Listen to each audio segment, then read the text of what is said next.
ಏನೋ uses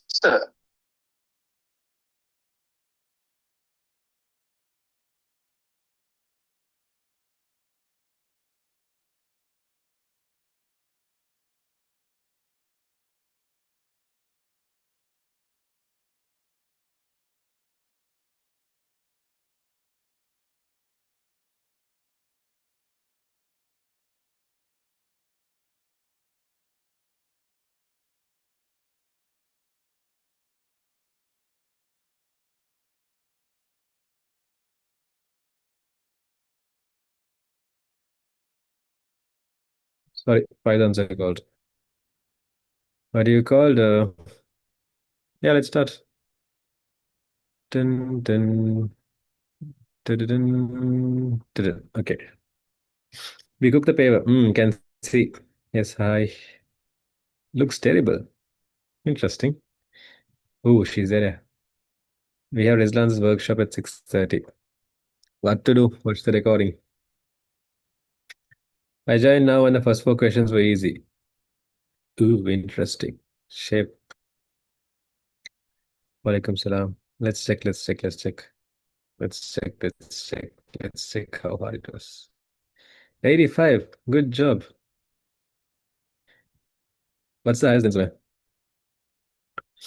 Okay, let's check. Your mark answers. Recording January. Yes, live stream is going on.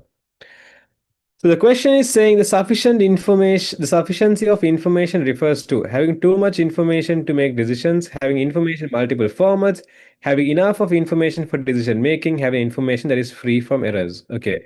Having information that is free from errors, we call this accuracy. That means the information is 100% correct. Okay.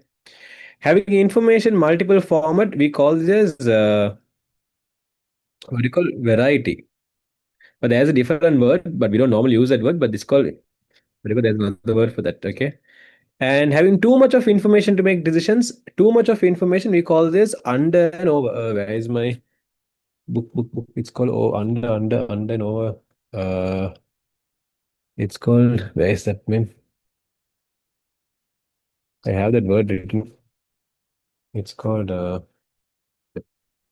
give me a moment. I just had the, I literally had it from outbound. It's called, it's not there in the syllabus, this word. Word is not coming to mind. I remember writing it recently. It's called overfitting, underfitting. This is called overfitting. So too much of information, that's called overfitting, and less amount of information, that's called underfitting. Okay, this word is not there in the syllabus, anyways, right? So when you say sufficiency of information, we are saying, do we have enough of information, right? So that's going to be the answer number three. Do we have enough of information to make decisions? That's what sufficiency is reminding. The recording is going Zoom live, so you can get the recording as soon as like next moment the recording is available. Yes, it's there, Zainab. That's fine. That's fine. Oh, interesting, Sumaya. Irrelevancy is talking the data is relevant or not. No. So that's not connected here. Okay, so these are the remaining three answers referring to. So the other answer is third one. If you got the third one correct, mark it correct, put one mark there. If you have any questions, drop in the chat. Huh? That was a direct question, but yeah, if you have any questions, drop in the chat. The second question they have said there, what is the correct statement regarding the technological transition that occurred in the first two generation of computers? Okay. So normally when you take computer generation, how many generations did we have?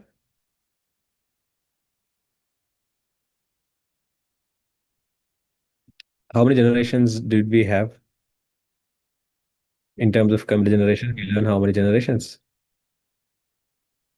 Perfect. In terms of computer generations, we learn five generations. Okay.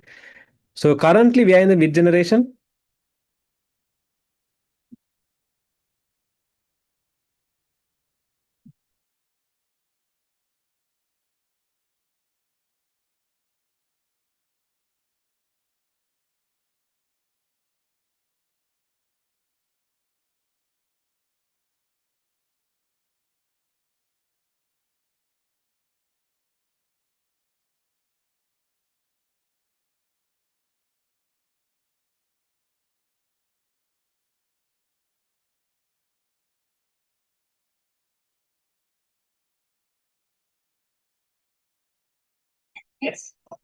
Okay. What do you call yes, currently in the fifth generation. Now from generation to generation, which is from the first generation to the fifth generation, there were some changes that happened. Okay. There were changes that happened in terms of what do you call the okay, there were changes that happened in terms of speed of the computer.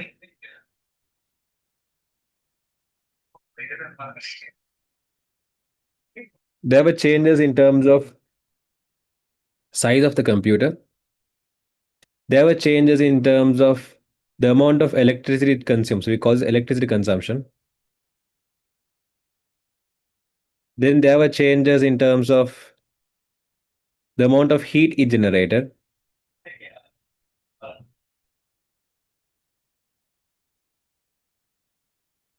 There was what you call situation about the memory capacity.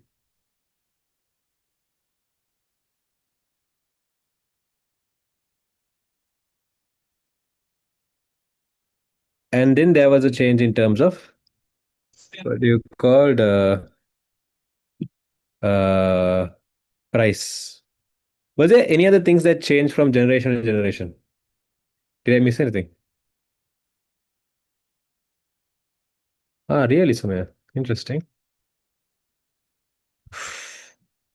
Then we have to improve the MCQs. So work on it. So, Sumaya, did you do the Western Province paper, different paper? Portability. Portability, you can take a direct portability, you can take a direct conversion. But again, that's what you talk about. When you say portability, that comes under size. So let's keep that ignored for a moment, because portability comes under. Because if the size is big one, you can't move here and there. Now, based on this, tell me what happened to the speed of the computer when we went from the first generation to the fifth generation? What happened to the size?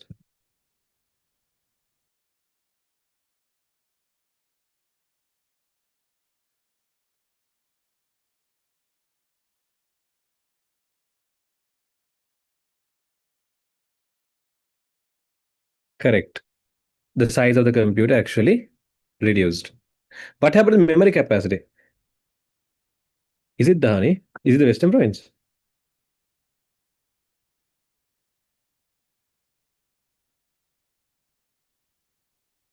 Did you get the paper?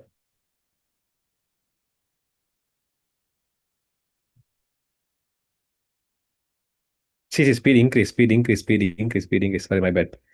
I told you one thing, I wrote something else. Okay, speed increase. What happened to the memory capacity? That also correct. That also increased.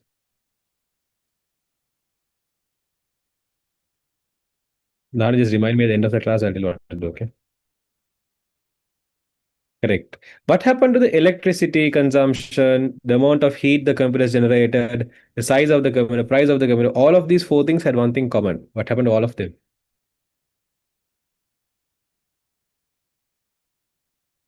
Correct. All of them actually reduced. Size was reduced, price also reduced. Now you might be like, sir, couple of years back it was expensive. No, we're not talking about within the fifth generation. We are talking when you compare from the first generation to fifth generation, the price actually reduced. Okay. So when you compare with the price of the compare with the relative to the price of other stuffs, what you call the price of computers has reduced from there. So when it comes to computer generation, these are the main thing you have to learn about. Okay, this is the main thing you should know about in that computer generation part. Apart from that, you should know things about the technology. When you talk about the technology, in the first generation computers, what was the technology they used to process data? What the processors were made out of what?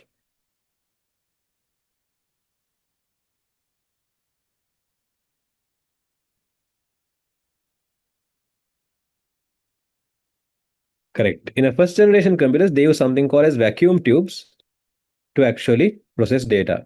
And then in second generation computers, it went to what?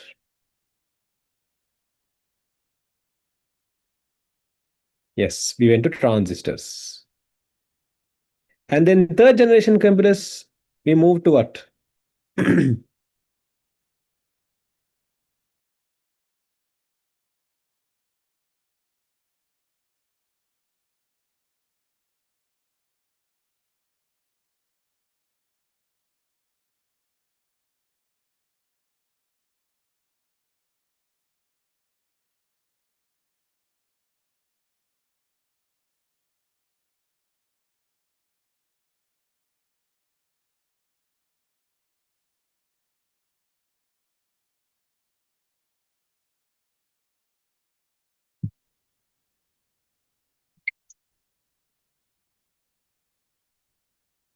Correct. The third generation computers, we started using something called IC, integrated circuit. Then fourth generation computers, we started using something called is large scale integrated circuit, or else very large scale integrated circuit. In fourth generation computers, apart from large scale, very large scale, there's another one more thing we used. What was the new one we used?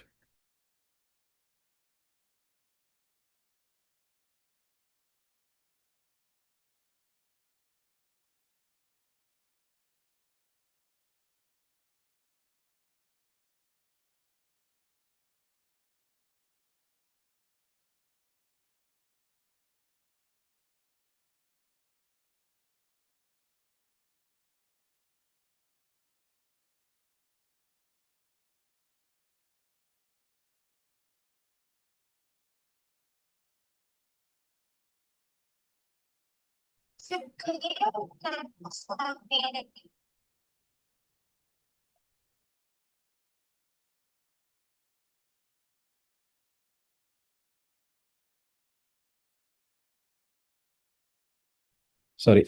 What do you call? Yes. In the fourth generation computers, there's something new as well. Apart from these two, they also use something called as microprocessor. Microprocessor is still used, okay?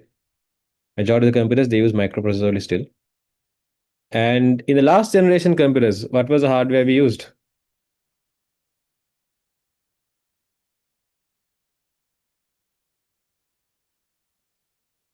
The hardware used to process data.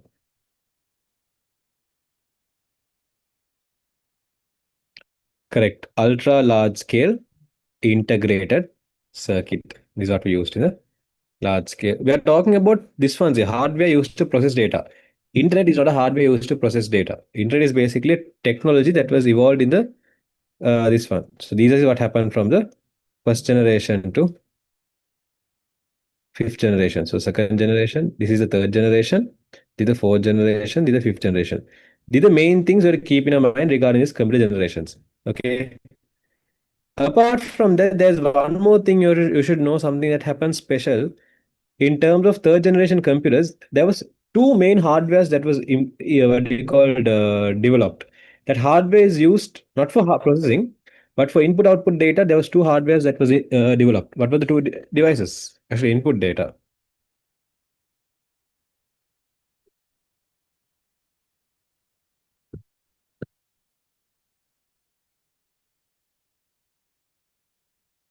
How did they invent internet without internet? It was basically a radio waves connection. So you have this walkie-talkie, right? Walkie-talkie had a small specific range, and then using radio waves, they were able to figure out something called intranet, which is actually a private version of internet. And later only, it was only private only for army purpose. And later they made it public in the fifth generation. Correct. In the third generation, the other two inventions that was mainly made was something called as the mouse and keyboard. Apart from that, in terms of software update, in the third generation, there was something that was the third generation was one of the most innovative generation. Like in the sense, like in that generation, a lot of new things came. So apart from mouse and keyboard, in terms of software, also there was very big improvement in the third generation. What was the software update we had in the third generation? Something was created for the first time.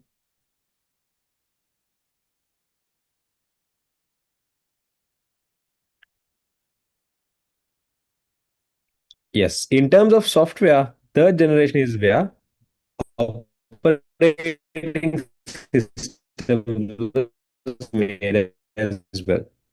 So OS, the birth this is the birth of the OS. So OS was born generation. In fact,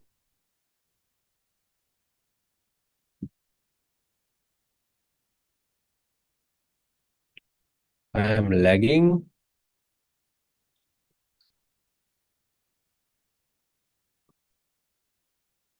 Can't be. Am I lagging?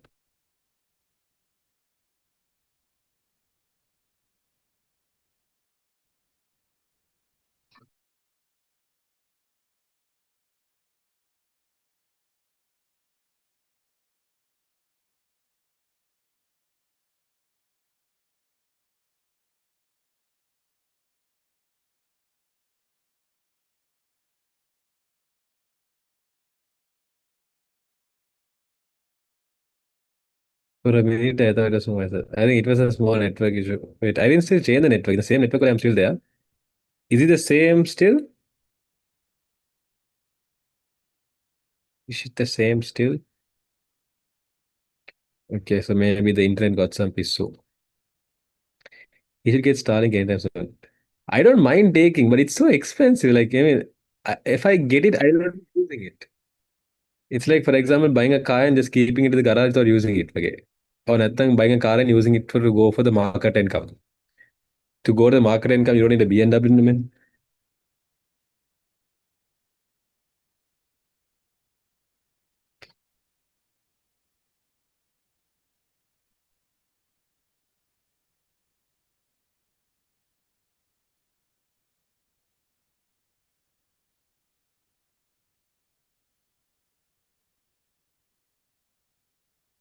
Ah, is it Kalja? Now, okay, right? Then take S35 value package. Again, same problem. Fiber, I have thought about taking. The problem I have that is portability, not portable. Anyways, the third generation computer, we had the operating system, fine. There was something special about the fourth generation computer's operating system. What did it have? What did the fourth generation computer's operating system have? Correct, OS with GUI. So, in terms of what you call computer generations, these are the main things you have to actually keep in your mind. Also, in terms of internet was actually started in the generation.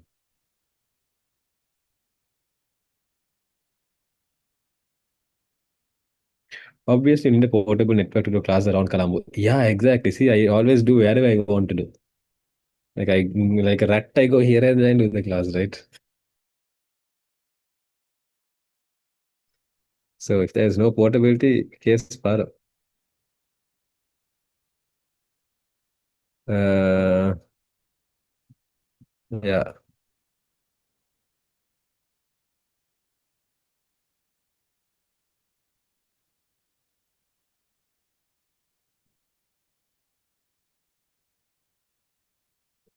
correct. What you called internet was developed in the fifth generation computers. So that's another thing you have to keep in mind. So these are the main stuffs. If they're testing you all in terms of this ones, if they're testing you all in terms of this computer generation parts, these are main stuffs which they'll be checking. That's going to be in rate. Ikra Sumaya was saying your marks. Congratulations. Next day, will teach us underwater. I don't mind. It'll be like, hi guys, I'm under the water. It is very, there's a meme, right? It's going to be like that. Palm top fourth generation? Yes, palm top fourth generation. Fix an antenna head. Is it? I have thought about that actually. Seriously, I have thought about that.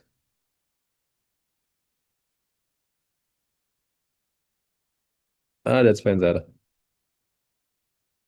Okay, so yeah. So in terms of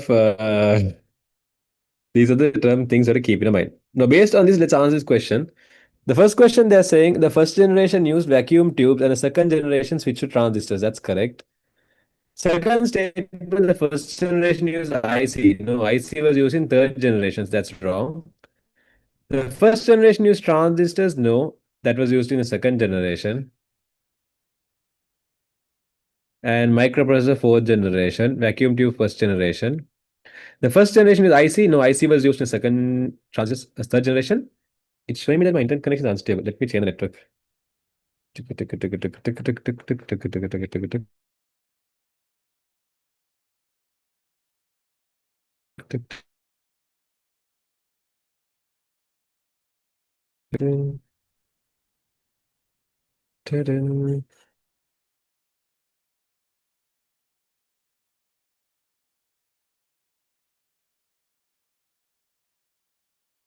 Saying my internet connection is not this one.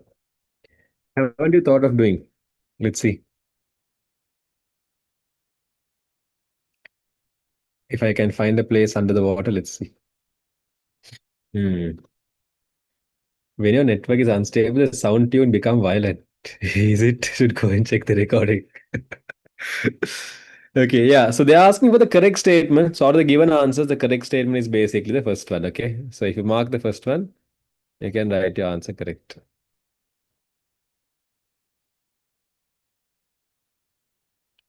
Okay. So these are the answer there. Next. If you had doubts, drop in the chat, huh? SpongeBob's house. Hey, yeah, I can go to SpongeBob's house and do. I should call SpongeBob and see can I get some oxygen in his house? So if he's offering me oxygen, then I'll go to SpongeBob's house and do classes for y'all, okay? Uh I hope you all know SpongeBob. Don't tell you all don't know SpongeBob, okay? You all should know. I mean, don't tell me that your generation is too much forward. What do you mean by variety? Variety means different variation. Now, for example, when you're collecting music, so when you're collecting photos, you can have photos in different formats, right? You can have photos in what you called PNG. You can have photos in JPG. You can have photos in what you call BMP. So these are like different file formats for photos. So if you're going to do some analytical purpose with photos, you can collect different formats of photo. Make sense? So that's a different variety.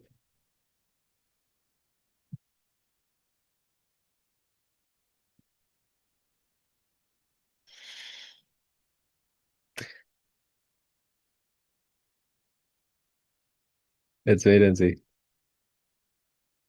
Sandy's house has enough oxygen. Oh, let's go and see that. Okay, next. Oh yeah, let's see. Let's think about that.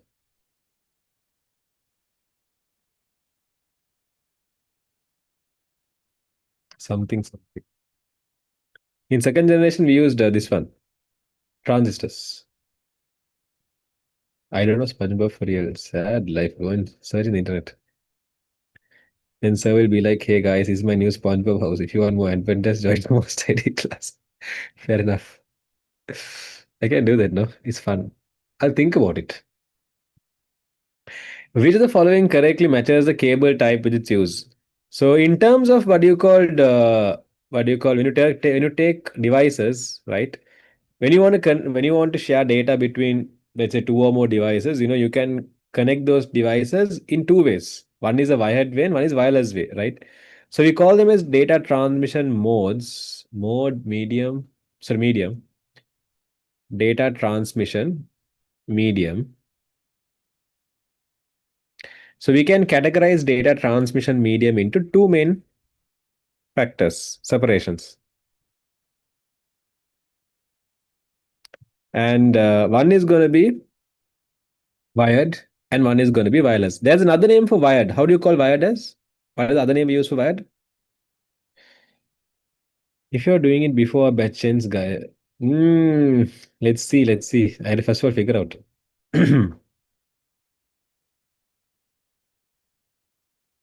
Correct. We call this as guided medium. And how do you call the wireless as?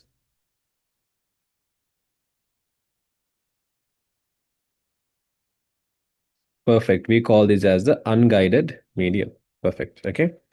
So, in terms of guided medium or as wired medium, the example wires we have, one is we have something called as twisted pair cables.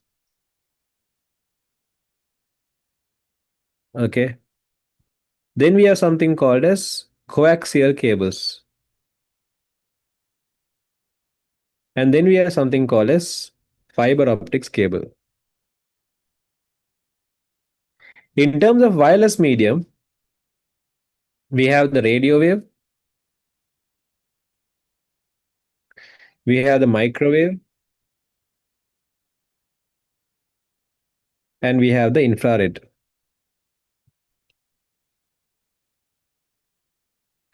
Why is it so ugly? Anyways, it's not proper.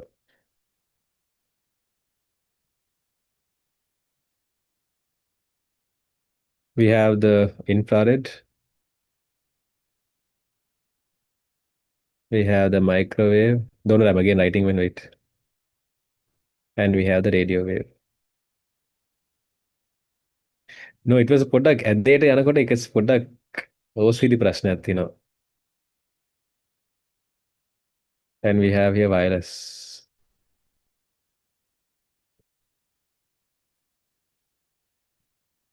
Which is unguided.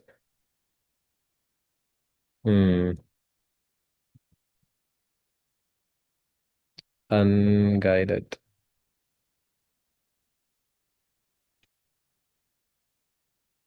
There's another OCD I have, but I'm lazy to do that. This is one step up. I want to take it down, but I'm lazy to do it. Anyways, what do you call these are things we have. Under twisted pair cables, we have two variations. One is called what? What are the two variations?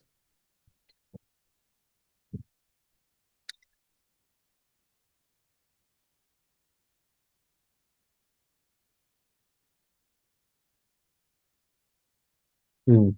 One is called shielded twisted pair, STP, and one is called unshielded twisted pair, UTP. So this is called shielded and this is called unshielded. So these are the wires we actually have. Out of these wires, tell me what are the wires we use normally for this one? In TV antenna cables, what are the wire we used?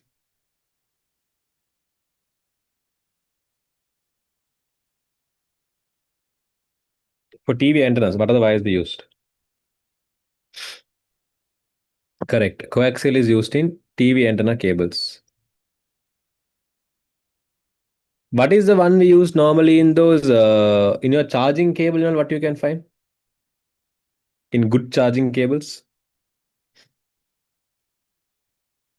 Correct. Charging cable is STP. The good ones are not the petaige rupees CA cable the original charging cables mostly they have STP. And then the telephone wires are you all have LAN phone no? In the LAN phone telephone wires they have what? Correct. LAN phone cable right here.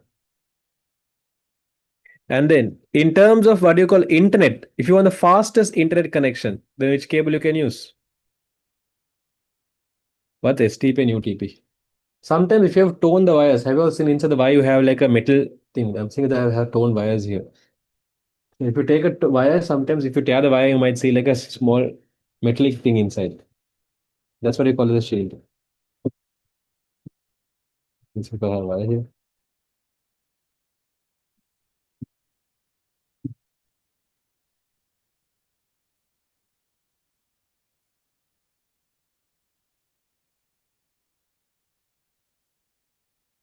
I can remember tearing one cable one day just to show you all.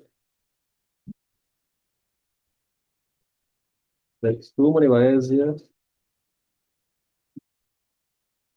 I can't remember where is it. Why would we tie wire? Yeah. If you know charging cables, you can see shielded to see. Okay. When you tear those what you call wires, like what you call the charging cable or tear, you might see like a small metallic thing inside like this. Okay. That's the shielded twisted pair. How shielded twisted pair looks.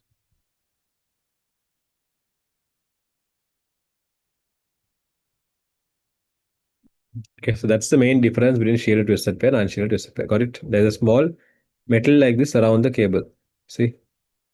If you have torn those charging wires, you would have seen. I actually tore one in one. I think your class will I tore the wire and tore one of my charging cables and showed it. I don't know where that cable is. I had to put in the dustbin. But yeah, that's the part. Again, lagging Y pillar. Is there earth wire inside? No, there is no earth wire in this. It can be any cable, man. It's so weird when you say I think I tore wire.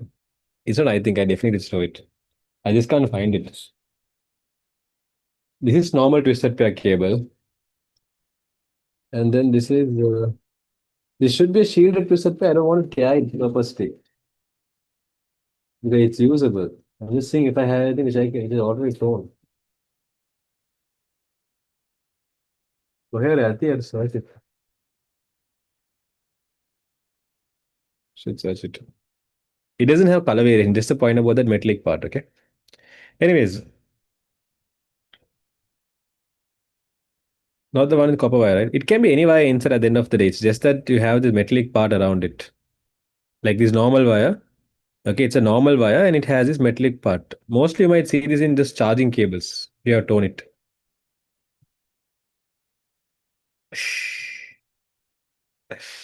Is it, Seram?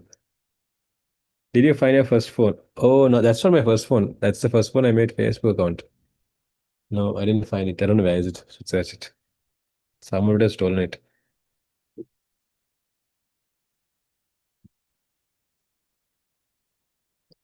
Um, can you remember you said about Mercury entering our body? That question came in our science paper. I know the answer. Then I remembered you told Mercury. I remembered you were the first time. Wow, what I thought ICT gave us science paper also. Nice. I think your mom is like a computer lab, have everything else. Your room is like a computer lab. More than computer lab, I'll call this as a dustbin. Not yet, Athiya. I'll check. Anyways, what do you call this is the variation. In I3 paper came is circular system. Ah, you read circular system here? Sure. Okay, referring that if you answer this question, the first one, TV antenna connections, do they have UTP? No, TV antenna has coaxial cable, so that's wrong. Shielded twisted pair telephone connections? No, telephone connection has what? Shielded or unshielded? STP, UTP. We're talking about land phones, huh? What are you doing in the second session? Continuation of this paper. Do you think we'll be able to finish this paper in the first session? Never. So we have UTP here. We have coaxial here. So this is wrong. This is also wrong. Coaxial cable for CCTV and TV antenna? Yes, correct. Fiber optic for short distance data transmission? No. Normally, it's you can use fiber optics for short distance, but fiber optic is mostly used for long distance. It's recommended for long distance because light can travel fast and light can travel far as well, right? Notes page, please. Yes. So keep in mind. Okay. A question for all of you all. When you compare all these mediums, that is twisted pair, coaxial, fiber optics, infrared, microwave, radio, out of all six, what is the fastest data transmission medium? Like, you have wired, you have wireless as well. So you compare all of them. And what do you think is the fastest? By the way, Bluetooth and Wi-Fi comes as example for radio wave. Huh? Wi-Fi and Bluetooth are examples for radio wave. That mercury heavy metals did come to the paper. Nice. Yes. So if you get a question asking is wired medium faster, wireless medium faster, always keep in mind wired medium is the fastest, and out of wired medium, which one is the fastest? It is a fiber optics cable. That's the fastest data transmission medium out of all we have at the moment. Okay. And people tell to use Starlink and it's fast, right? What do you think? What is the connection Starlink normally used to transfer data? I mean, obviously, from that router to your phone, we are going to use radio wave. That means from the router to your phone. But from the for the router to get internet, what do you think they use?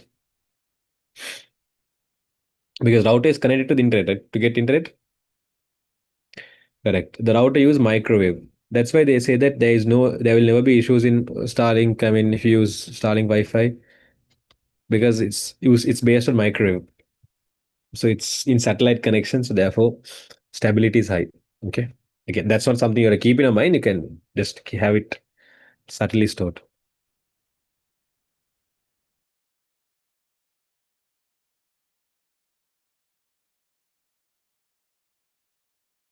Sorry, I sneezed. You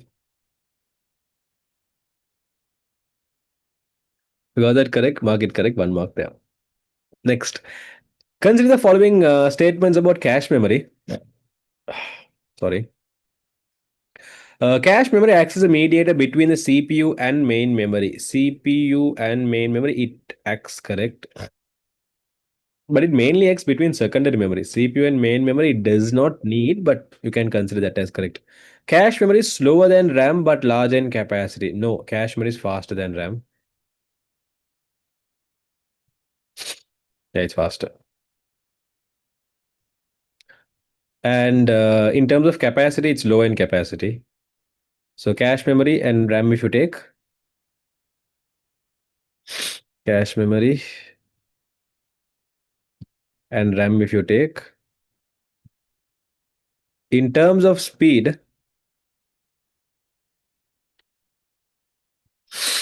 sorry, comparatively, this is faster. In terms of memory capacity,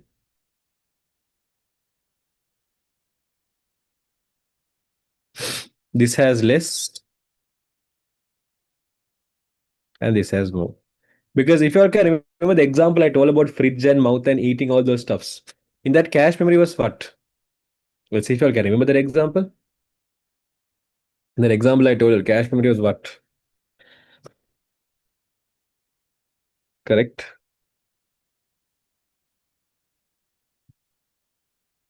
Wait, have you been pronouncing this cache memory or cache memory? Correct. It's a hand or spoon. Okay. So if you can remember hand, it's good to go. And if you take what you called RAM, RAM was what? Yeah.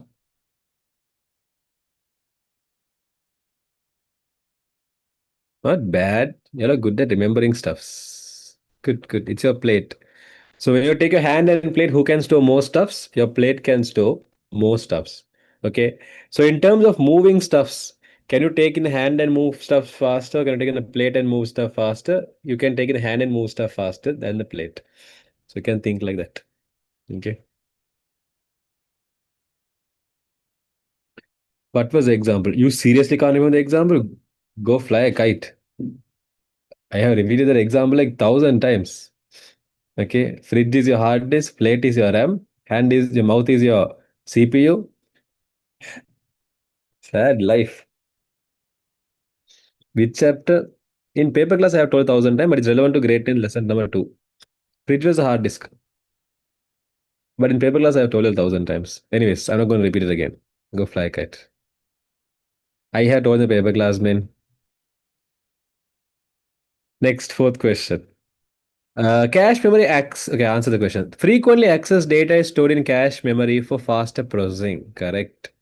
So answer is A and C only. Answer number three. So if you got the answer number three, mark it correct. And you have any questions, drop in the chat. Okay, up to here, tell me in these four questions, how many all got correct? And if you have doubts, drop in the chat. Huh?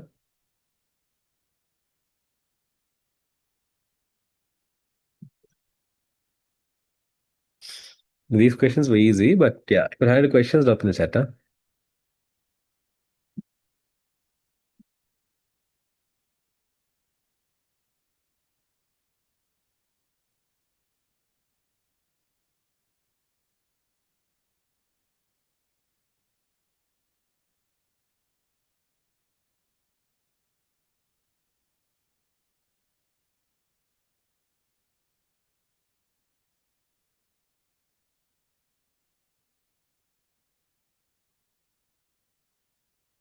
Okay, next.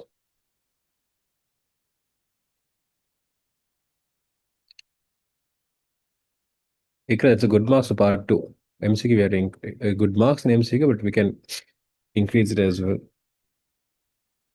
But tell me the question numbers you all got wrong. I'll let you know. Okay. Which of the following is. Wait, let's make it fun. All of you have this paper, right? I shared this paper in the group. Tell me what are the questions you all found it hard. I'll directly jump to that so that we can make sure that we use the time efficiently. Tell me the questions you all really found it hard. Okay, in this page, are there any questions that's hard? In this page, are there any questions that you got found it hard? Okay, Umar, you can get the recording. 8 and 9. Okay, next. I'm like seriously hard questions, huh? Programming questions. Okay. In this, let's go page by page. In this question, tell me first of all, is there anything else? So that we can focus on the most important ones. 6 and 7. Okay. 8. Okay. In 6, there's two answers. I don't know. I didn't still do the question. Let's see. 8 and 10. Okay, there's a lot of vote for 8. Remy page, is there anything else I did not circle? 10, okay, done. 5, 11. What man, it seems like you all are going to select all the questions. Then I'm going to discuss all the questions. Sorry. Okay, let's go in order then. 10, logic gate, that's 10.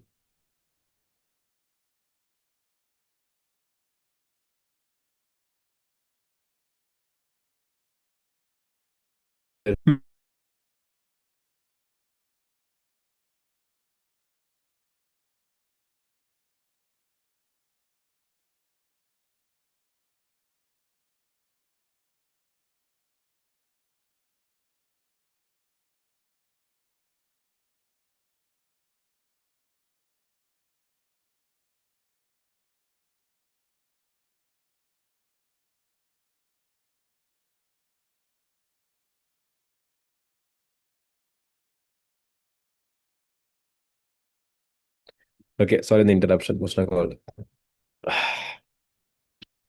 Yeah, it was like a selling, like, අර ගන්න sale sale වගේ auction එකක් වගේ තිබෙන page එක. I didn't have to ask that question. Wrong thing I did.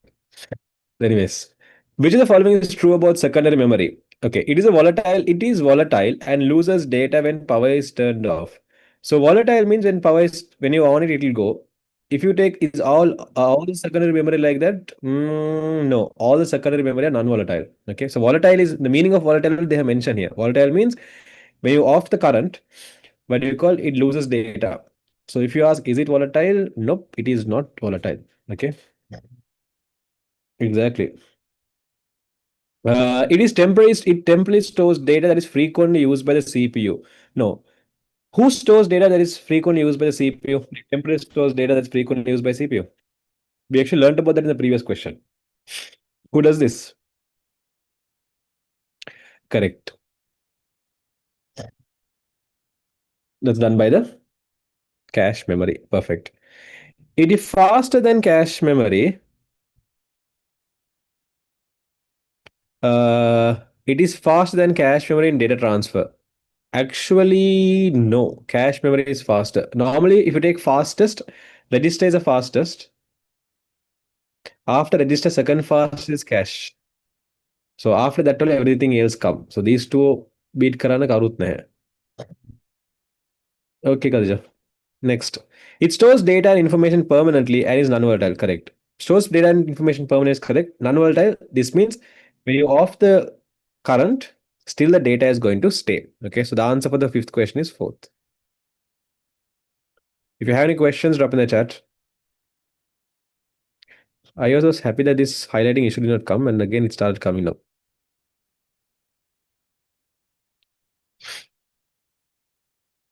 Next. Consider the following four numbers in different number systems. Which of the following represent four numbers in ascending order, smaller to big? Okay. So normally when you get questions like ascending order, the easiest way is convert all of them to decimal. So when you convert all of them to decimal, F is very easy. F by 16. F is representing number 15. Okay. Yeah. And 12 is already in 12. Now, when you compare these two, if you arrange them, let's just take only these two. When you arrange both of them in ascending order, okay, is C going to come first or is D going to come first? If you just arrange only both of them,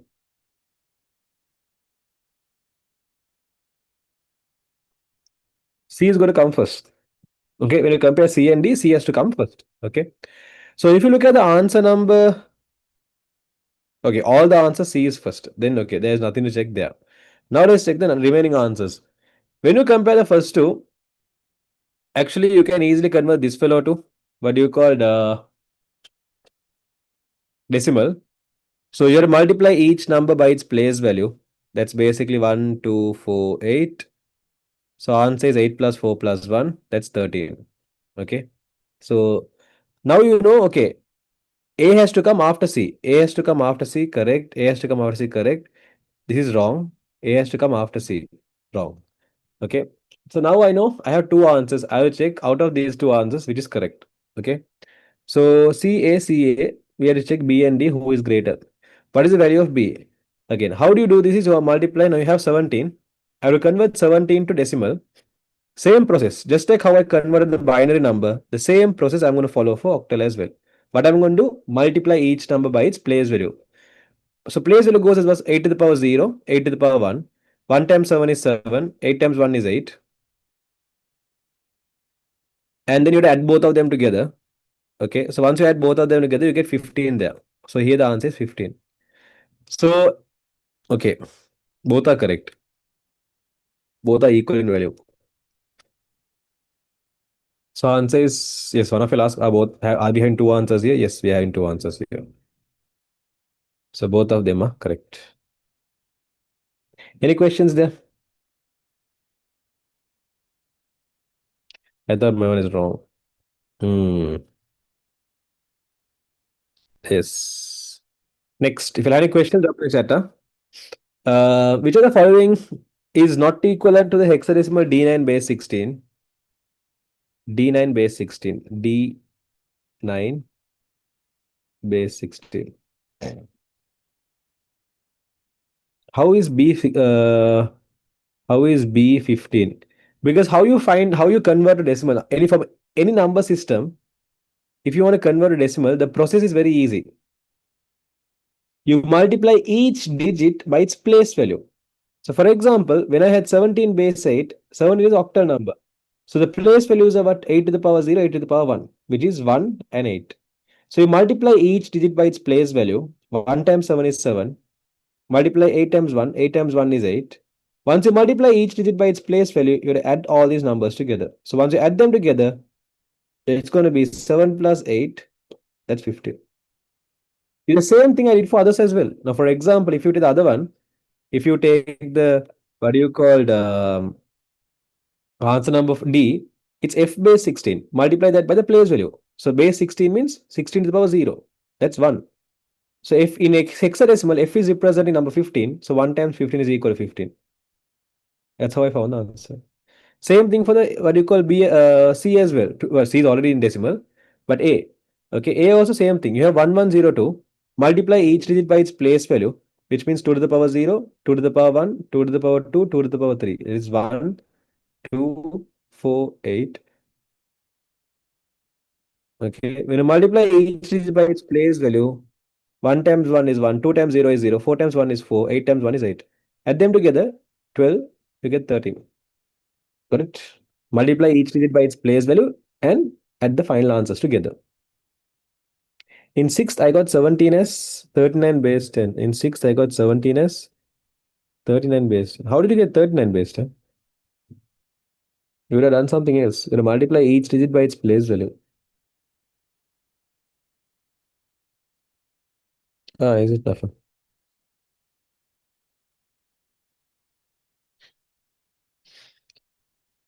So which of the following is not an equivalent of hexadecimal D9 base 16? Okay, normally you take this hexadecimal. From hexadecimal, convert into binary is the easiest. So let's convert binary. Okay, let's convert this to binary. To convert the binary, you take every digit separately. So I'm going to take D separately. I'm going to take 9 separately. After you have every digit separately, you should now find out the binary number. So normally if you take hexadecimal, in hexadecimal, one digit represents 4 bits. So I had to figure out what are the 4 bits here, what are the 4 bits here. To do that, the easiest method is write the first 4 binary numbers place value. First 4 binary numbers place value. That's 1248, 1248. In hexadecimal, D is representing 13. Like A is 10, B is 11, C is 12, D is 13. Okay. So once you know that, okay, these are the values we have in hexadecimal, where we use letters to represent them. 10, 11, 12, 13, 14, 15. So now what I'm going to do is I'm going to figure out to form the number 9, what are the places I should add together? 8 and 1. To form number 13, what are the places I should add together? 8 plus 4 is 12, 12 plus 1 is 13. Below the numbers I need, I write 1. Below the numbers I don't need, I write 0. And now I just join them both together. So letter D is represented by 1101. Number 9 is represented by 1001. So I just join them together. Let's see is binary correct. 1101, 1001. Correct. Okay. Now from binary, the next easiest one to convert is to octal. Okay. So, okay, wait. I did a small mistake. The mistake I did is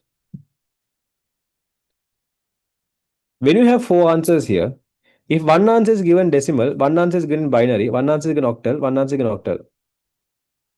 Can the wrong answer be either one or two? Is there a possibility that answer can be wrong? First answer, second answer can be wrong. What do you think? Is there a possibility that the first two answers can be wrong? Actually, no. Why do you think the wrong answer is either one of these two? There's the reason why it's either one of these two.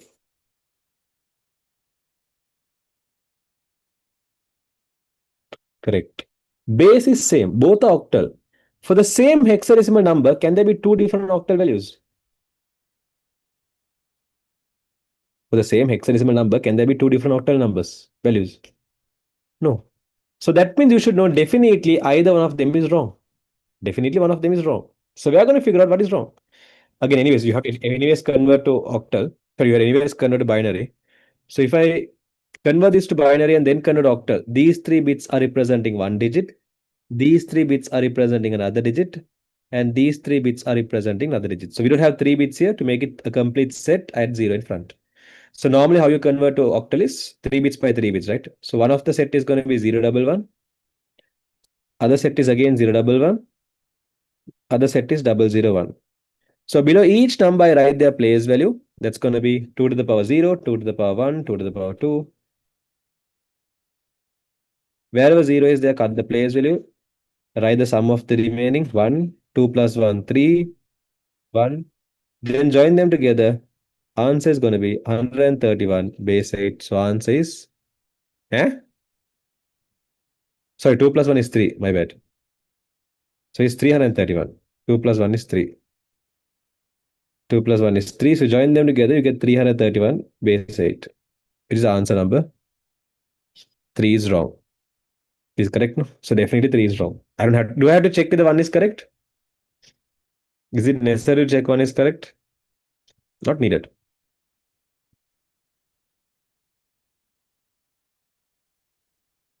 Okay. So that's how you do this question. In this question, you can see when they ask these kind of questions, you definitely know there can be two numbers the same base. So you go and find, okay, out of these two, it's like 50-50. Is this correct or that correct? Actually, there's an easy way. For this question, if you're an intelligent person, will you even do this conversion and find the binary?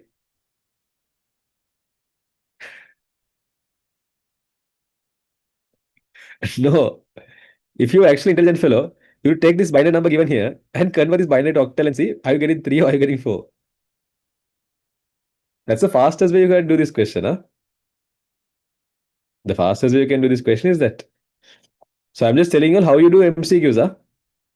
But you did convert. I did convert because I did not see the base difference. I thought it's four different numbers and I was doing this question. Later I realized there can't be four different bases. I did not go through the answers. That's how I did the question. But if you actually want to save time and you are doing MCQs properly, the correct way of how you should do is practically think there can't be two answers that's octal octal. Okay, so one of these is wrong. And definitely these two has to be correct. So you just take the binary fellow from here and convert octal. Okay, if your answer is wrong, that means question is wrong. This is how you do MCQs faster. So again, I'm not just telling you all the correct answer. I'm telling you how to do MCQs. Huh? If you all notice these theoretical questions, how I did MCQs? I just cut off the wrong answers and found the correct answer. In these mathematical questions, this is how you want to face the questions. Huh? Good job, Nizla. Next, if you have doubts, drop in the chat. So your answer is answer number 3. If you got it correct, mark it correct, put 1 mark there. Sidhumani is checking the availability space on the different partitions of a computer hard disk. She wants to install new software package that needs at least 800. Okay, the available space in each part is shown below. Okay, she has 4 partitions. Each partition has this much amount of space. Which partitions have enough of space? So if you take 750 MB, that is less. So this one doesn't have enough of space. Okay, she wants to store something that's 800 MB, and she has only 750 MB. So is 750 MB enough? No. Is 1.5 GB enough? Yes, because 1.5 GB is more than that. Is 83,000 833,000 KB? Okay, 830,000 KB You can tell it is correct or wrong after you convert. But let's see. Before converting, let's see. Okay. 0.5 GB. 0.5 GB is half a GB. Half a GB is how many MB? 1 GB is 1024 MB. So based on that, tell me half a GB means how many MB?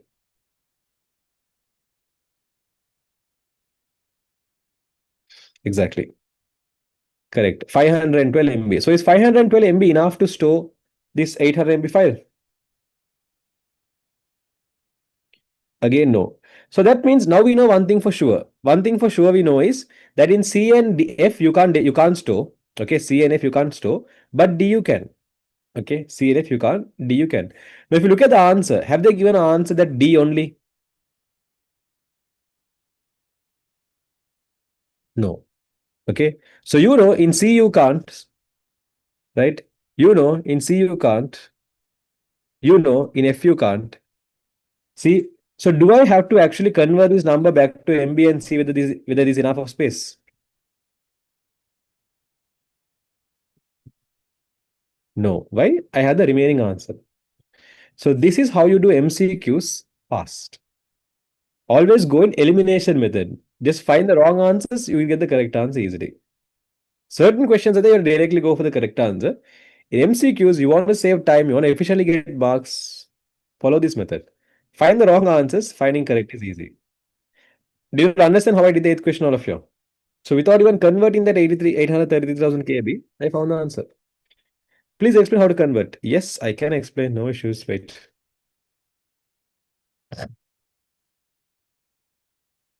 If you want to convert, this is how you convert. Huh? I did this that day actually. If you were there in the last class, I was talking about conversions. I did write it. Last was the class before that. Anyways, I'm not going to show all the conversions, but yeah. You have there's 83,000, 833,000 KB, 830,000 KB. You want to convert this to MB. Then all you can see is enough of space. Normally, if you take storage device, you have bit, byte, kilobyte, megabyte, gigabyte, right? So if you want to convert from KB to MB, you have to divide by 1024. Okay. So 830,000, if you divide by 1024, that's basically divide by 2 to the power 10. 830. I can write this as basically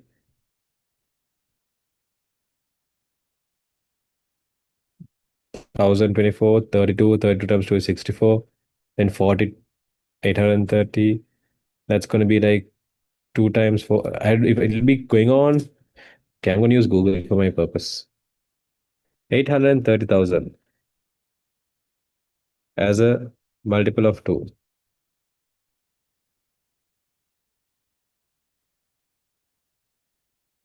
2, I mean 2 to the power how much? As a power of 2. That's basically 2 to the power how much? 2 to the power 19. So how much is 2 to the power 18?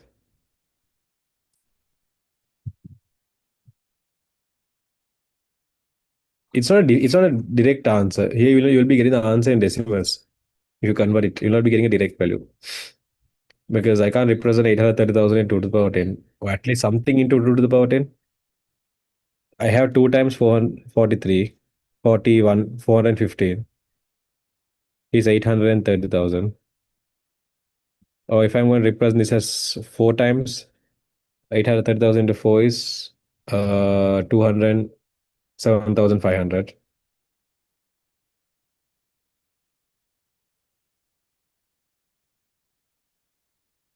And if I'm going to represent this as 8 times, that's 103,500.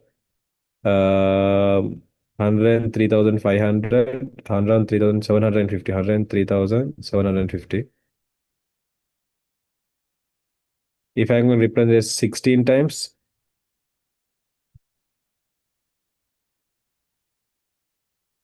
50, 1,500. And I can represent 750 as 350, 375. 375. That's 51,000. Uh, it's a direct answer. 830,000. Okay, it's averagely 800. That's you're not getting a whole number. Because if I'm dividing, I'm not getting a whole number there. Okay. So you'll not get a whole number, but if you do the conversion, this is how you do the answer, but okay. While yeah, when you do the conversion and go, you'll be getting something like 810 something.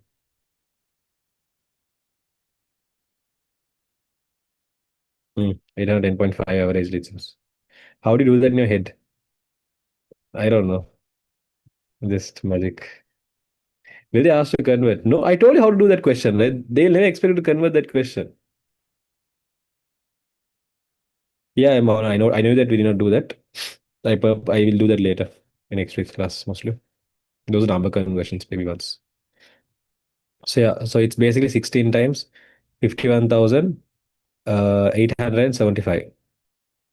When you convert this, you can't convert this to 30 times. So that's going to be like 2 to the power 4 into 51,875. So if I do this in terms of subtraction, no, it's going to be minus value. Rather than that, I'll better divide this itself. So you divide this directly itself, you'll be getting something like 810 something. Anyways, that's not needed for this question, like I said earlier. It's an unwanted step you're going to do, just a waste of time. But yeah, that's the answer. Huh? Why is D an answer? Because D is 1.5 GB. 1 GB is anyways greater than 1024 MB, right? I mean, 1 GB is equal to 1024 MB. So 1.5 GB is anyways greater than 1024 MB. And 800 MB is less. So we definitely know, okay, 800 MB comes there. Got it? Now 1 GB is equal to 1024 MB, right? So that means 1.5 GB is greater than 1024 MB definitely. And the value of the file we have is 800 MB, which is definitely less than 1 GB, right? So that's the conversion you do there. Okay, next. Consider the following. A car's warning signal is designed to sound if the driver's seat belt is not fastened or if the driver's seat belt is not fastened or if at least one door is improperly closed. The alarm must sound when either or both conditions are true. If the driver's belt is not fastened or if at least one of the door is improperly closed.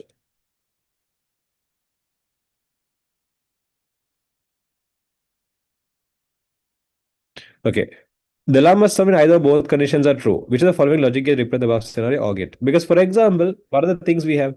We have basically the driver's seat belt. Then we have the door. We have 4 doors here. Door 1. Normally a car will have 4 doors, right? Door 2, door 3, door 4. Okay. If either one of them, okay, if the seat belt is not fastened, alarm should ring. If the door is open, alarm should ring. If door 2 is open, alarm should ring. Door 3 is open, alarm should ring. Door 4 is open, alarm should ring. So is it compulsory that all of them has to be open? I mean, all of them has to be open and the seat belt has to be not fastened. Is it compulsory for all of them? No. The question is saying either one of them. What do you call? Either the seat belt has to be not fastened, not fixed. Okay, the seat belt should not be put. If the seat belt is not put or door is open, right? If either one of these conditions are true, alarm should ring. So therefore, OR gate is more suitable there. Okay, if either one of them have problems, ring the bell. Any questions there?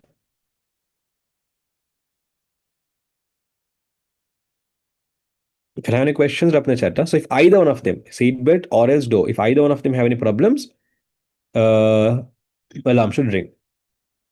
Next, if you have any questions, drop in the chat. Consider the following logic gate. When B equals 0, what would definitely be the output at C? When B is 0, so 0 means A dot 0 is 0 because we have AND gate here. If AND gate, if down is 0, then definitely the output is going to be 0. Okay. Anyone have any questions there? Anyone have any questions why this is 0? The output of this AND gate?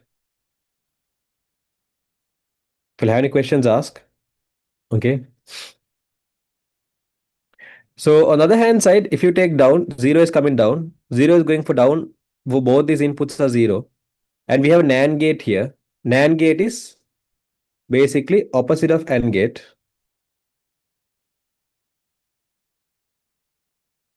For AND gate, if both the inputs are 0, output is 0. But NAND gate, opposite of 0 means it's going to be 1. So we have 1 coming from here. 1 and 0 going through the OR gate. Answer is going to be 1. So this is the answer there. Any questions anyone have here? Is NOR gate possible? There is no NOR gate here. It's NAND gate. NOR gate is like this. This is how you got the NOR. But the question did not have the NOR. Question had NAND.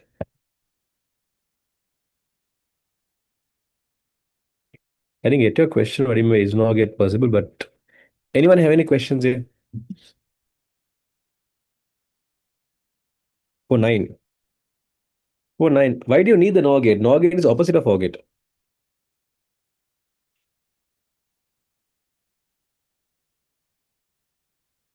To draw the circuit, sometimes you need the NOT gate. It depends on what type of inputs you're taking. So not enough data to tell you that it's NOR gate.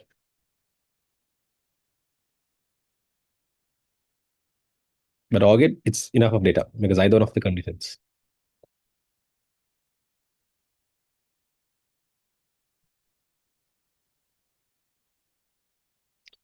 What's the rectangular shape before NAND gate? It's just that telling that the top input, bottom input, both are same. So B is coming for both. See, B is coming for the top input. B is coming for the bottom input. Got it?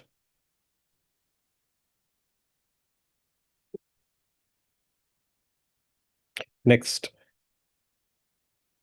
Which of the following only contains examples of single user multitasking? Single user multitasking. These are the normal operating system we have. Windows, DOS, Linux, Ubuntu, Android, Windows, macOS, DOS. macOS, Ubuntu, Windows, Hantana, Linux, Android, DOS, Ubuntu, Windows. Microsoft DOS is a single user operating system. Single user, single task operating system. So therefore, answer number 4, answer number 2, answer number 1 is wrong. Answer number 3 is correct. This is how you find the answer. So Windows, Linux, Ubuntu, it's single user multitasking we have. Android, Windows, Macs, yes. Android, Ubuntu, Windows, yes. DOS is a problem. DOS is a single user, single task operating system. I got all which had DOS. Exactly. That's how you do this question. So answer is the third one.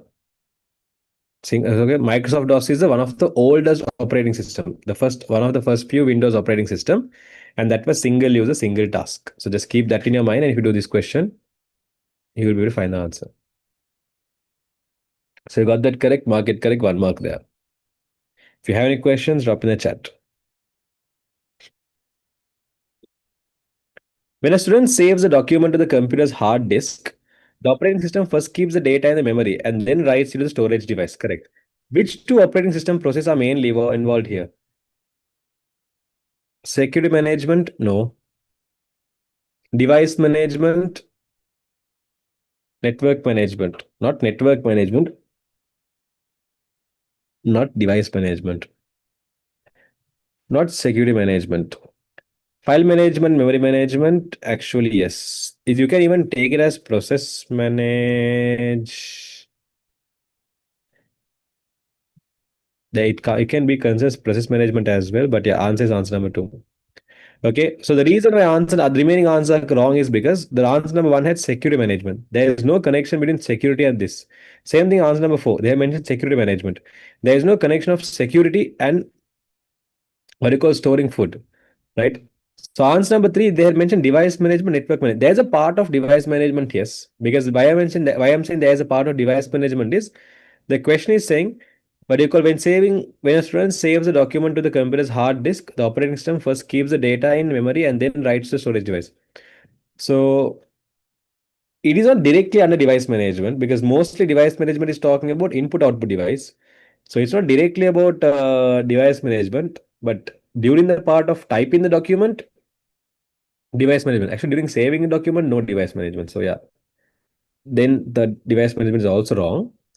But process management, we can take it kind of related. It's not exactly related, but there are situations it's relatable as well during saving a document. Like let's say you're saving multiple stuffs. So then after one stuff is saved, only the next stuff might be saved.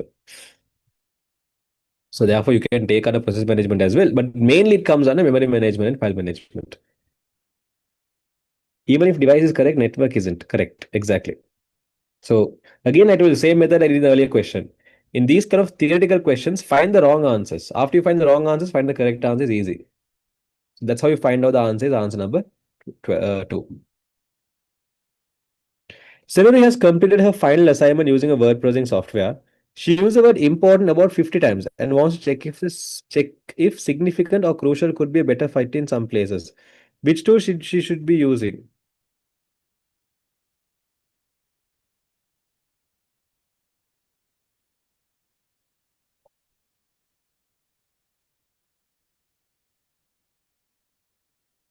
If she wants to replace the word important to the word significant or crucial, then find and replace. But she does not want to replace the word. She just want to see is it suitable.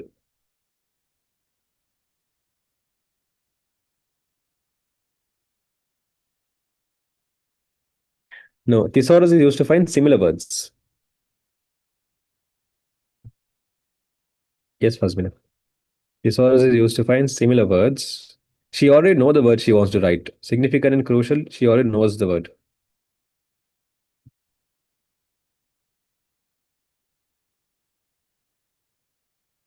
Okay. So normally, spell check is anyways wrong because they're not talking about spellings. Page setup is anyways wrong because in page setup, what we do is we make the orientation of the page that is like landscape or portrait. We set up the size of the page.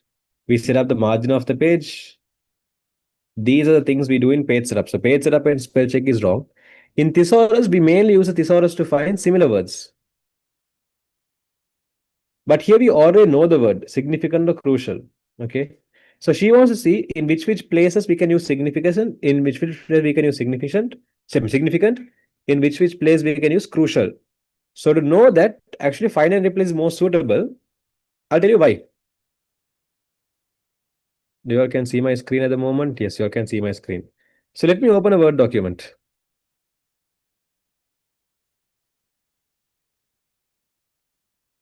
So in my Word document, let's say I have the word called important 1,000 times. Copy.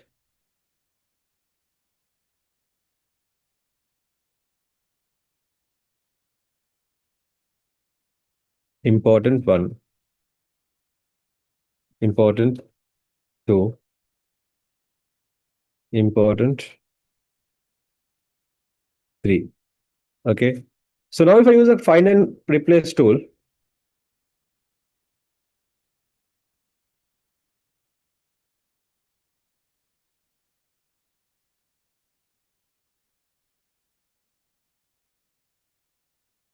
if you make this fit my screen size,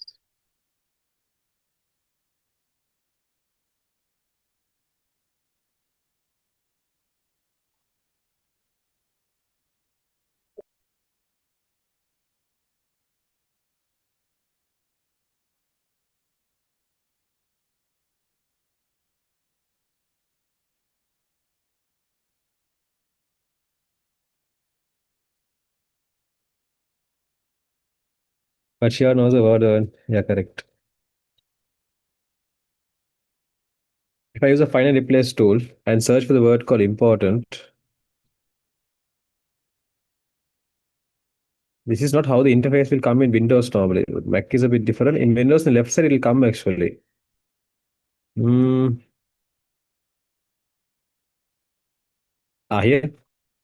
So normally after I type the word called important here, in normally Windows directly will get this.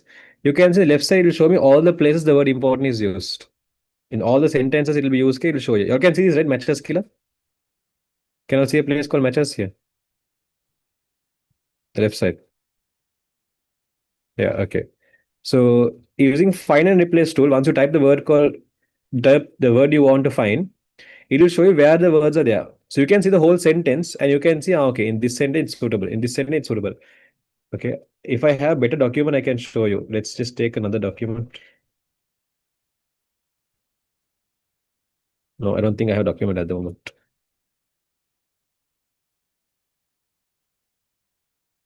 I'll show the document later. Okay. But using the find and replace tool, you can see where and where that word is used.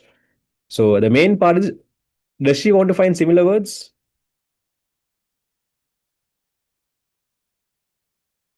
Does she want to find similar words? No. She already know the words she wants to find.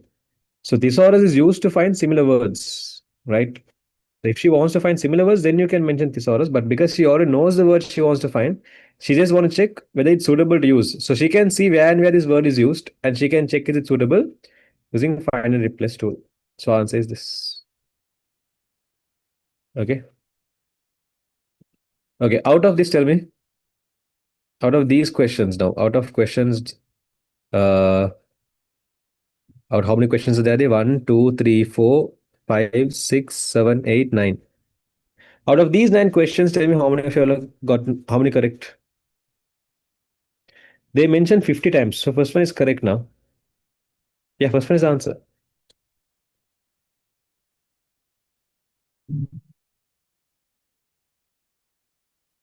One, two, three, four, five, six, seven, eight, nine. Out of these nine, how many are correct?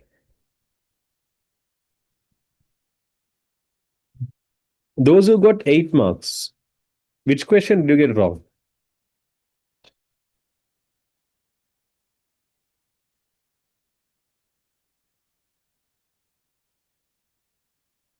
Others,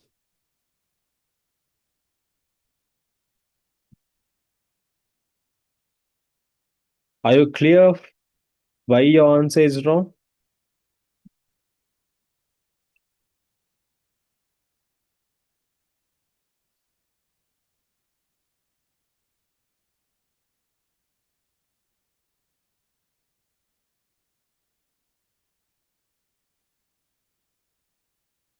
Okay. So with that, we're going to stop here. The balance question we'll be discussing from 7:30 onwards. Those who have any questions, you can stay and ask. Others, you can leave the rest of the day. There's a different meeting ID and password for that class. I have shared in the group. You can check it and join.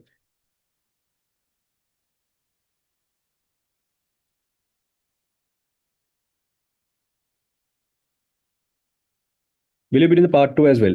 Actually, yesterday I started the database question part two. Yesterday night class, we discussed the database question. So next class I'll do this one. Mm, I might do the spreadsheet question, programming question. I'll go in that order. So yes, I'll be doing the whole paper.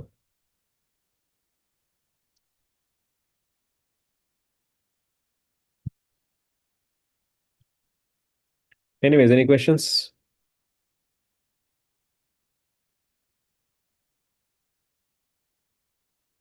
Yeah, here also it's raining, but I don't know how heavy is it.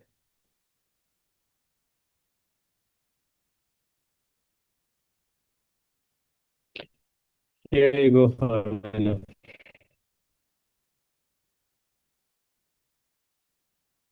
Walaikum salam. Anyways, any questions, anyone?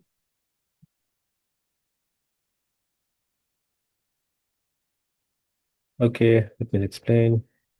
Do we have a class on Thursday? Evening class will be there, not the night class. So today's night class is basically an alternative for evening class.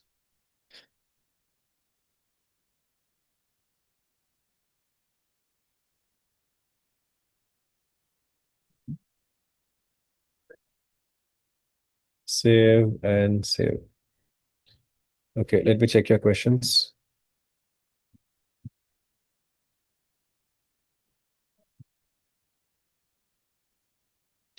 In this question, they are saying if 2 bytes of memory are allowed to allocate for a pixel, so one pixel can store, one pixel is having 2 bytes of space. What is the maximum number of colors that can be represented in that pixel? Okay, so normally, what do you call the number of colors you can represent okay, number of colors that can be represented by that pixel is equal to 2 to the power BPP, where BPP stands for bits per pixel. Okay, 2 bytes is equal to how many bits?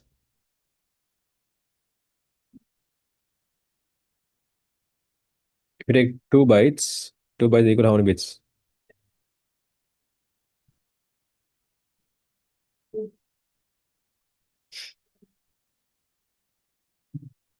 Yeah. So 1 byte is equal to 8 bits. Do you know this conversion, Ruka?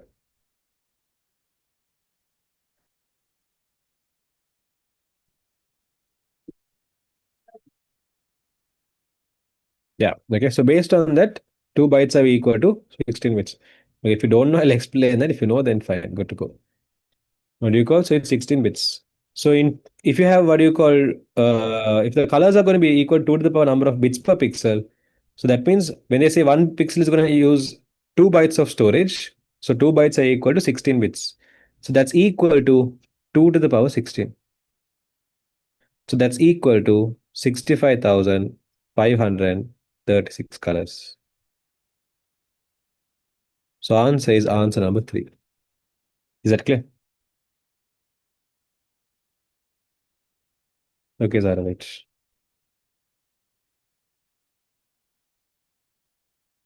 Perfect. Then your next question. What is the correct way to calculate the size of an uncompressed image file in KB? That is correct to calculate the size of an uncompressed image file in kilobytes. That is 600 pixels wide,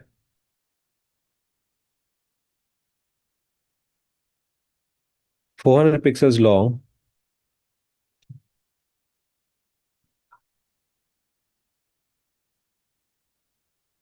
and has a color depth of 24 bits per pixel.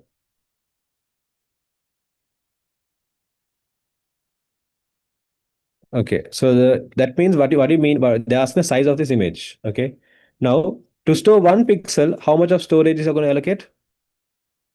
As per the given question, to store 1 pixel, how much of storage is going to be allocated?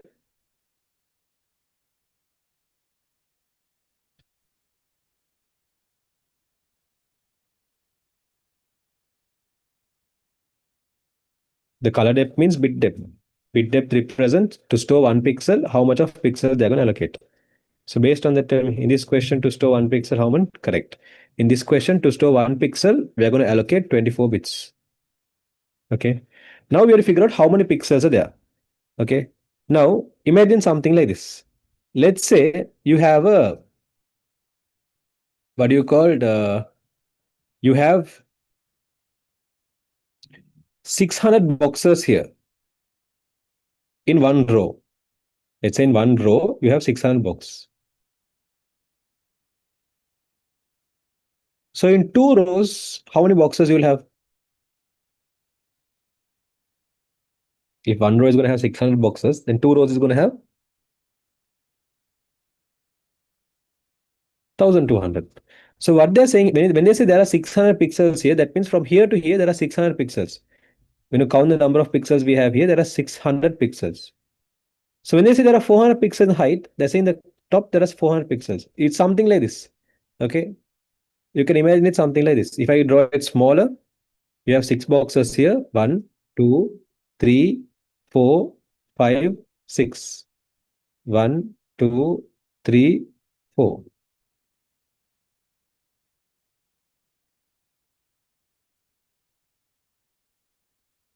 Mine is not equal, but normally this should be correctly even. Huh? Now, if you notice here, I have 6 boxes. 1, 2, 3, 4, 5, 6. 6 boxes with. So imagine if each box is representing 1 pixel, that means I have 6 pixels here. And the height, I have 1, 2, 3, 4. So if each box is representing a pixel, that means the height I have 4 pixels. So in the full image, how many pixels I have?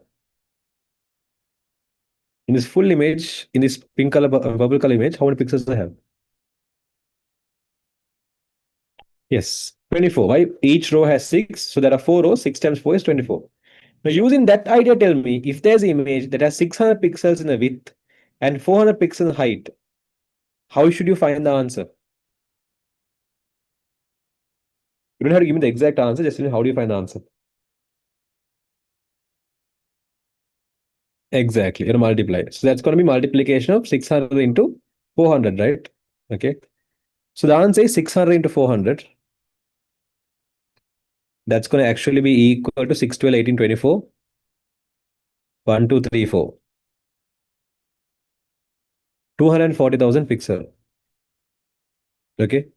So to store 1 pixel, if you're going to use 24 bits, to store 20,000, 240,000 pixel, you need 240,000 into 24 bit space. So that's going to be 4 times 4 is 16, 1 remains. Then 2 times 4 is 8, 2 times 4 is 2 times 2 is 4, 4 times 4 is 16, 16 plus 1 is 17, 1 remains, 2 times 2 is 4 plus 1 is 5, and that's going to be 1, 2, 3, 4. Is my answer correct? Let's see, 240,000 into 24.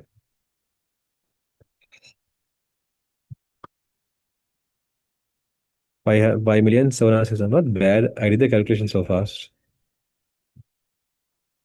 So you need this much number of bits to store that image. Did you understand the process? To store 1 pixel, you need 24 bits. So I found out in the whole image how many pixels are there, and I multiplied by the number of bits. You do understand how I found the answer? Okay. So based on this, we go to the answers. First one, they're saying multiply the length and width and the number of bits per pixel. Divide that by 8 and divide by... okay. So now, now here I have the answer in bits. In the question, they're saying I want the answer in kilobytes. Okay. So to convert from bits to kilobytes, so you have like this bits, then you have bytes, and then you have kilobytes. Okay. So to convert from bits to bytes, I should divide by 8. To convert from bytes to kilobytes, I should divide by 1024.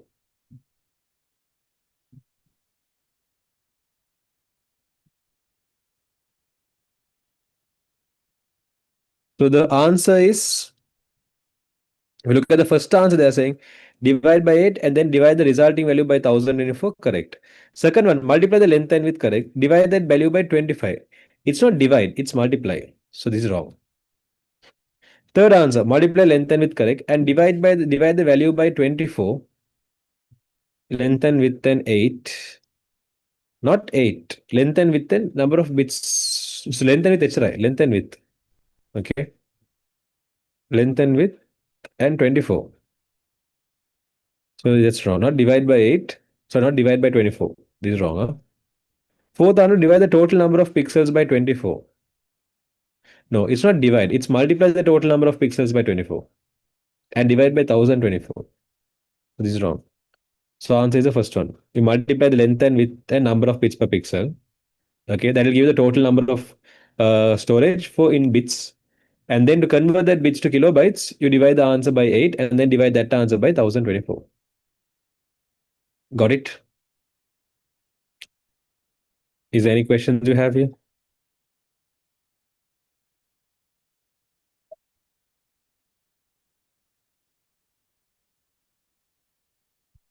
Okay, perfect. Let me take your question now, Zara.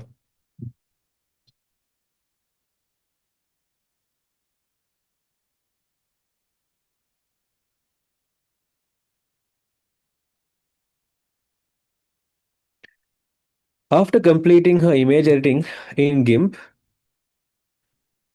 Tarshi moves on to create an animation for the advertisement using Vector and Giotto. She wants to make the animation more attractive by showing natural movements such as tree growing and swaying in the wind. Tarshi wants to animate a growing tree by increasing its height frame by frame. Explain what a keyframe is and how it's used in this animation. Okay. So normally, keyframe is the keyframe. Keyframe is basically representing the okay. It is the Start or stop position in animation.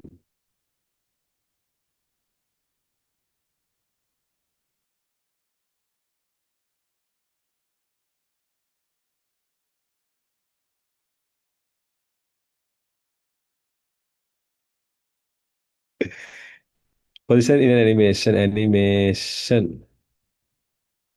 Okay. And next they're asking how can Tarush use it. So you can say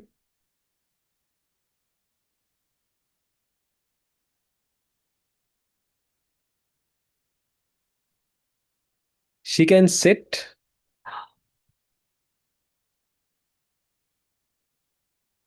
the initial height of the tree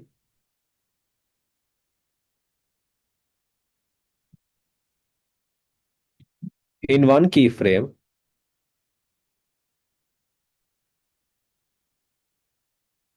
She can set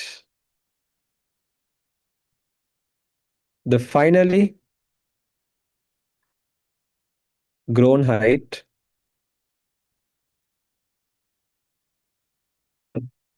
in another keyframe.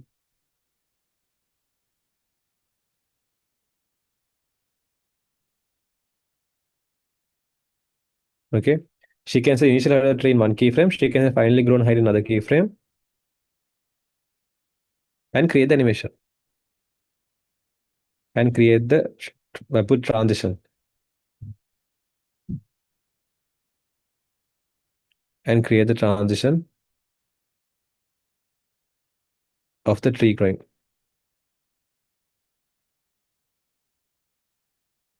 Okay. Is this clear for the answer number A, Zara? So first of all, I have mentioned what is keyframe. So do you know what is keyframe actually?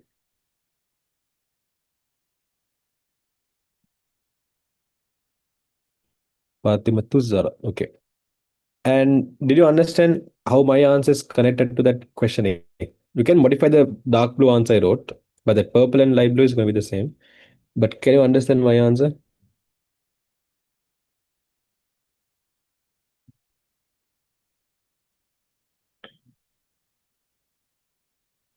Okay, now I have mentioned here only two things. I have mentioned that she can set the initial height and she can set the final height. But the question is saying increasing its height frame by frame.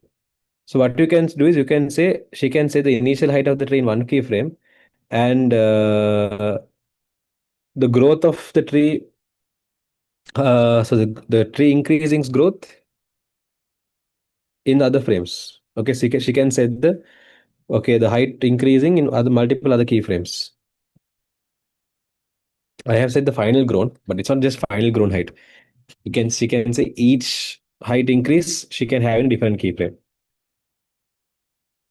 Yeah, you can say each height increase in a different keyframe. Okay, without saying set the final grown height, you can also mention each grown height you can set in different keyframe.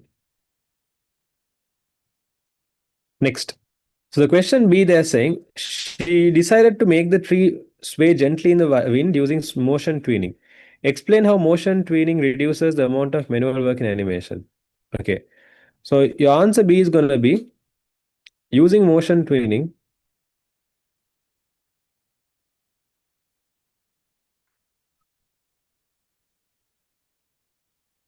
We can generate the, we can auto generate the, we can auto generate the frames between two keyframes.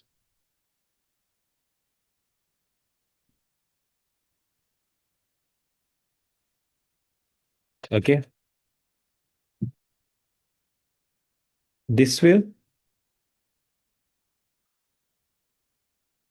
save time when creating the frames.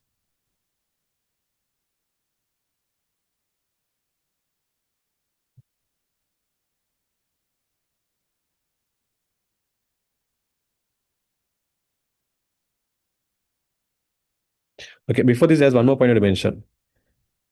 First, you had mentioned The more frames you have, first point you should mention is the more frames you have, the more frames with gentle movement will result in smooth motion. Okay, so what I'm telling there is the more frames you have with little movements will only have a smooth motion.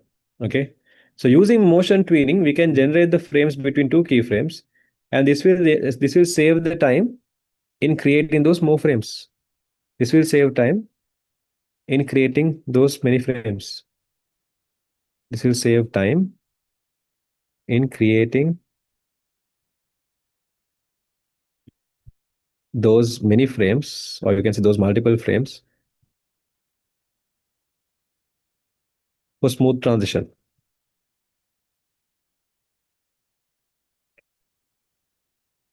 Did you get the idea I mentioned there?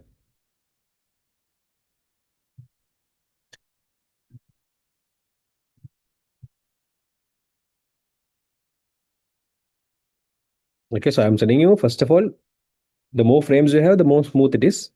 But creating each and every frame is going to take time. But using motion tweening, we can auto generate without creating each and every frames. We can auto generate them between two keyframes. We can auto generate the two frames between two keyframes. Third one, the animation seems too fast. Which property should be adjusted to make the animation smoother and slower? Increase the number of frames per second. Okay, because if you have less number of frames, the animation is fast, right? But if you have more number of frames, well, the animation is slow. Okay, which property should she adjust? So timeline is not a property. Timeline is actually something like a what do you call a place where you can organize your clip. So she's asking, so what are the properties of video? The properties of videos are videos or animation. The properties of videos or animation is something called, let's say, height of the video, width of the video, then the color depth. We call this what you call the bit depth,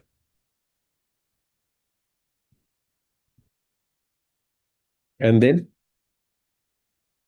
frame rate.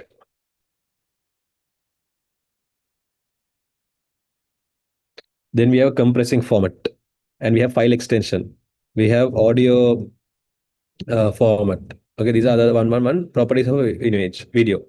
So if the animation is too fast, okay, and if you want to adjust the animation smooth, if you want to make the animation very smooth, then you reduce the frame rate. Because for example, let's say I have a video, okay, let's say I have animation, and I have a total of 300 frames. Okay, I have animation which is containing 300 frames in total. Okay, if I'm going to play, if I'm going to play 30 frames in 1 second, 30 frames, FPS means frames per second. Huh? If I'm going to play 30 frames per second, how long the video will be?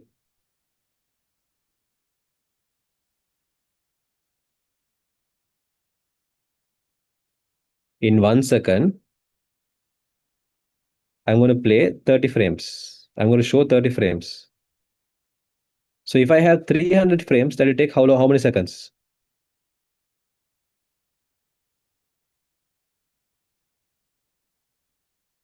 Hmm?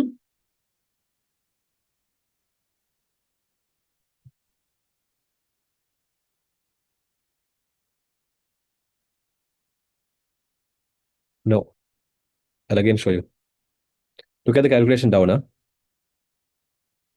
To show in 1 second time, I'm going to, in within 1 second, how many frames I'm going to wait. Let's do vice versa. 30 frames are going to be displayed in 1 second. Okay. So if 30 frames are going to take 1 second to show, then 300 frames are going to take how many seconds to show? To show 30 frames 1 second. So 300 frames. Okay, 30 frames 1 second. 60 frames how many seconds? 60 frames are going to take how many seconds? 2 seconds. So 300 frames should take 10 seconds, correct.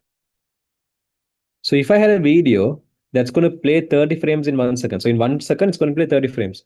So if in total I have 300 frames, out of 300 frames in 1 second it's going to play 30 frames. So it'll be 10 seconds video. Now, if I reduce the frames per second to 15 frames per second, in 1 second we are going to display only 15 frames.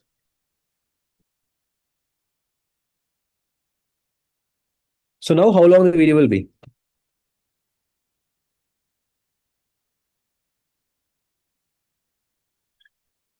Correct. So mathematically how you do this is you divide 15 by 15 into 300.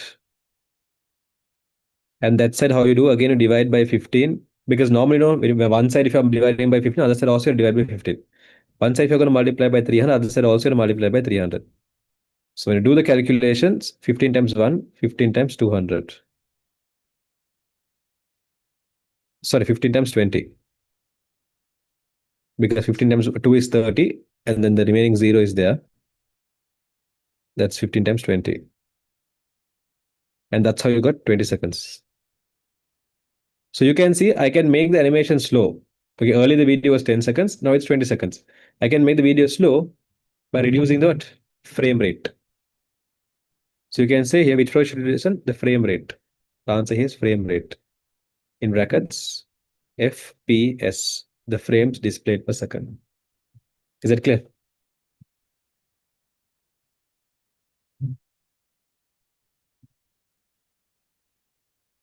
Any other questions in this part?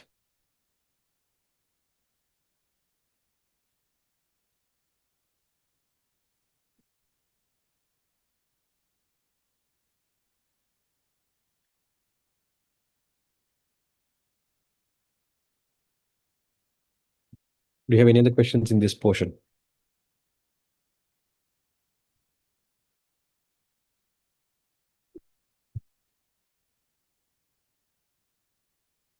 Okay, perfect.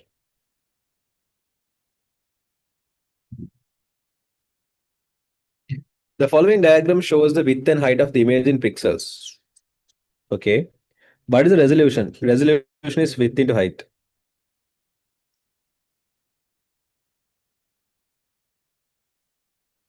The number of pixels in the width into the number of pixels in the height. That's what you call as resolution. So answer is this. Got it?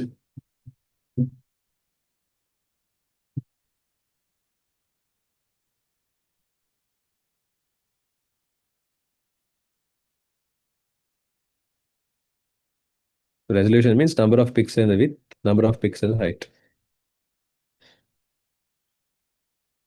Clear? There is a different way they can ask this question as well. They can tell you the question like this. There's image that is 15 centimeters in width and 10 centimeter height. If they ask you the resolution, will you be able to find the resolution here?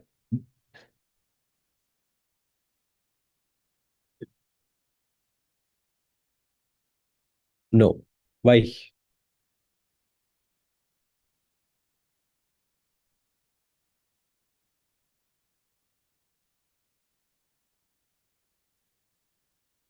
Exactly, because it's centimeter.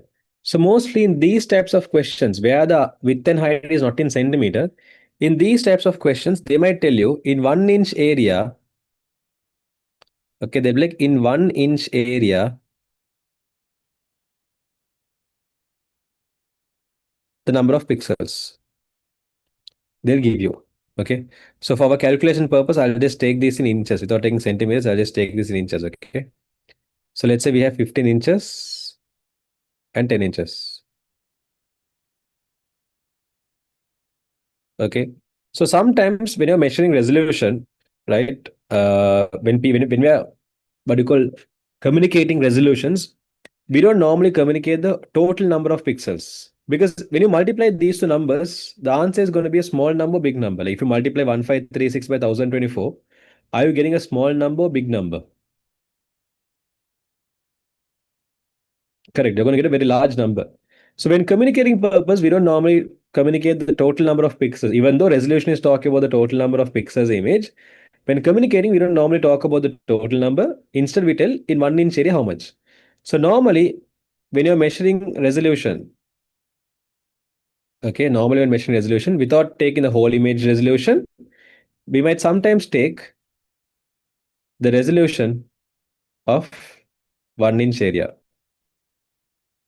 So that is measured in either two units. One of the units you can use is something called as PPI, which is basically pixels per inch. Or there's another option called DPI, which is normally used in printer scenario. It stands for dots per inch. Okay. So based on this, if the question had said the number of pixels per inch were, let's say there is around 30 pixels per inch or 300 pixels per inch.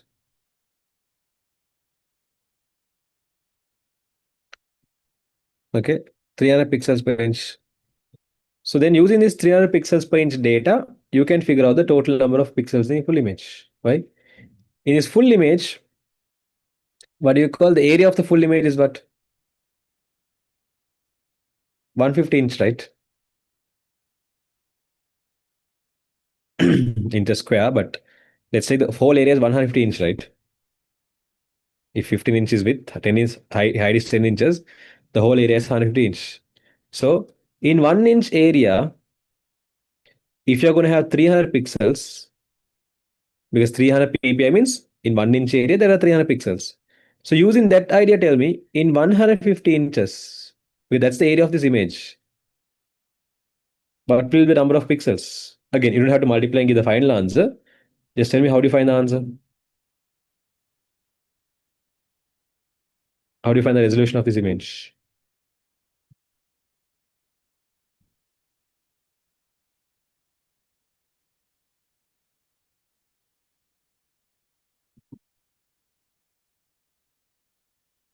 Correct. 300 into 150. Now, the answer we're going to get from this, it's going to be a large number. Okay. So, like I said earlier as well, so when people are communicating resolution, when people are talking about what is the resolution, what is the resolution, they don't do this calculation, they don't tell you the larger number because when you're dealing with this larger number, it's very difficult for communication purpose. So, what they do is they always communicate the number of pixels in 1 inch area. But practically, the real meaning of resolution is what? The total number of pixels in a full image. Is it clear?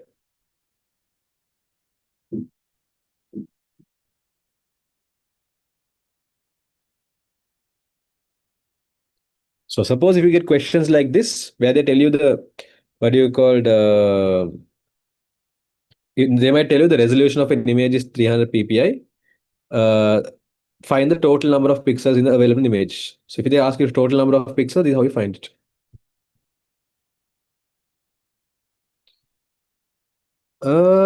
Yeah, Sajda, you can get it. Drop me a WhatsApp message. I'll tell you how to get it.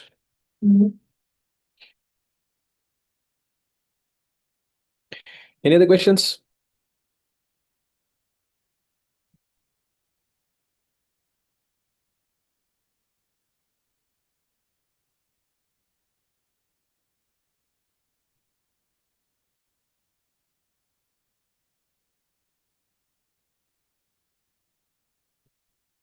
Is there any other questions?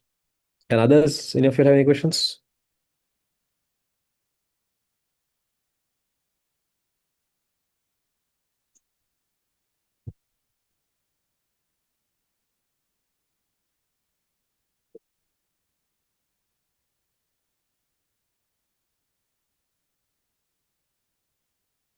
Okay. If you have any questions, let me know. I didn't get any questions as I'm asking. Okay, so as there's no other questions, I'm going to end the meeting. Let's meet back in another half an hour at 7:30. You have a history class now, no? Go and enjoy. Some of your other history, some of your maths. Let's meet back at 7:30. No history class. Cancel. Sure. Good. Did you cancel it or they canceled it? Good job, Aruna.